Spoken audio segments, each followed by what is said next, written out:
Hello guys! Welcome sa aking cooking serye. So, ang serye natin ngayon ay magluluto tayo ng pork marinated. So, ito yung mga ingredients na gagamitin natin. So, una, syempre, magmamarinate tayo ng pork. Mga 30 minutes to para kumapit yung mga pampalasa natin.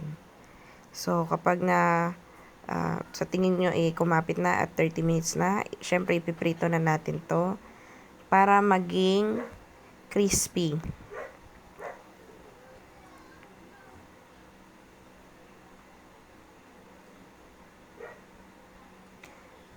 Pag okay na yung ating baboy, pag medyo crispy na siya, hahanguin.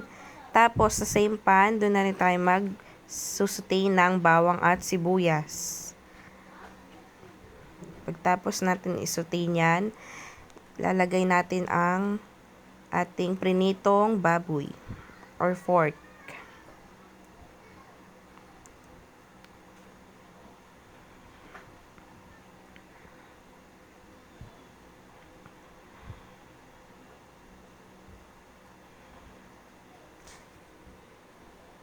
Syempre, hahalu-haluin natin ito para kumapit din yung mga pampalasa na sibuyas at bawang.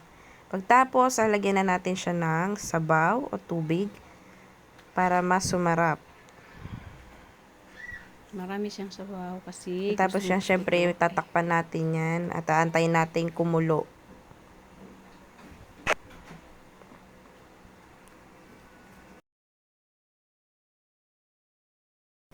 So, ito na siya nung medyo kumukulo na yung ating marinated pork.